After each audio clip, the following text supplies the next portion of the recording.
You walk into a room, and suddenly you have no idea why you're there. You stand there, looking around, hoping the room will remind you. Sometimes it does. Sometimes you have to walk back. This has happened to everyone, and almost everyone assumes it means something is wrong with them. It doesn't. Today we're going to talk about one of the most misunderstood things your brain does every single day. It's called the doorway effect. And once you understand it, you'll never feel frustrated about it again, because your brain isn't failing you, it's actually working perfectly. Let's start with what actually happens. You're sitting down, you think of something you need. Maybe it's your phone charger, maybe it's a pen, maybe it's just a glass of water. You get up, you walk, you go through a door, and the moment you cross that threshold, it's gone. Not vague, not fuzzy, gone. You stand in the new room with no idea why you came. The strange part, if you walk back to where you started, it often comes back immediately. Why does that happen?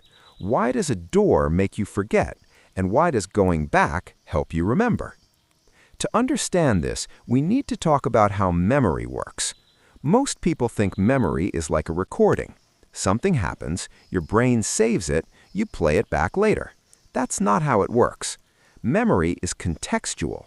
Your brain doesn't just store what happened, it stores everything around it. The location, the sounds, the smells, the emotional state you were in, even what you were looking at. All of that gets encoded together. Psychologists call this encoding specificity. The idea is simple. The conditions present when you form a memory become part of the memory itself. This is why certain smells take you back to specific moments. This is why you remember things better when you're in the same mood you were in when you learned them. And this is why location matters so much. The room you were in when you had that thought, the chair, the light, the sounds, all of that became part of the memory. When you leave that environment, you leave part of the retrieval cue behind. Now here's where doors specifically come in. Researchers at the University of Notre Dame, led by psychologist Gabriel Radvansky, ran a series of experiments specifically about doors and memory. They found something remarkable. People were given objects to carry and asked to move between spaces. Some people moved through a doorway, others moved the same distance but stayed in the same room. The people who walked through a door forgot significantly more than the people who stayed in one room. Same distance, same time, same task. The only difference was the door. This told them something important. Doors aren't just physical boundaries, they're cognitive boundaries. When your brain detects that you've moved from one environment to another, it does something automatic. It files away the previous context and opens a new one, like switching between apps on your phone.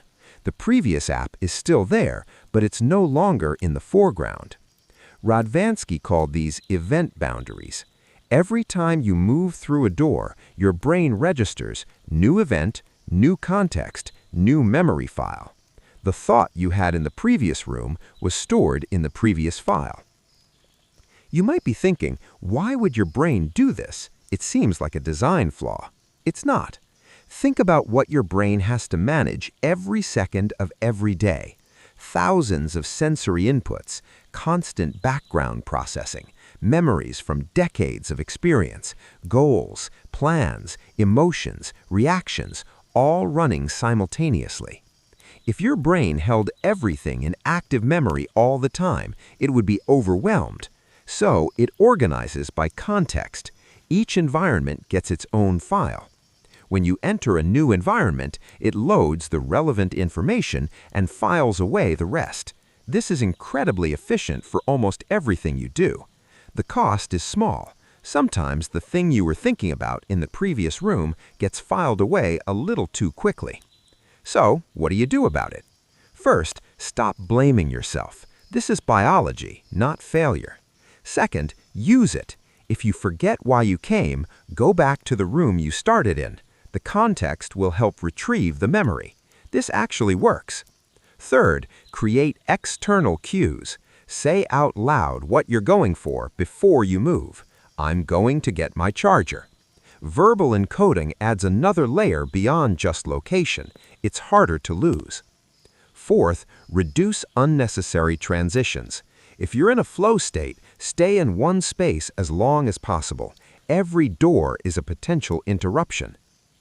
The doorway effect is one small example of something much larger. Your brain is not a camera. It's not a recorder. It's not a hard drive. It's a prediction machine that organizes experience by context, emotion, and environment. Everything you remember is tied to the conditions under which you formed it. This has implications far beyond doors. It explains why you study better in the same room where you'll take the test. It explains why therapy sometimes works better when done in the environment where the problem occurs. It explains why travel feels so vivid. New environments create distinct memory files that don't blur together. Your brain uses the world around you as part of its filing system. So next time you walk into a room and forget why you're there, remember, your brain just closed a tab. The information isn't gone, it's just in the other room. Go back, it'll be there. This is why you forget at the door.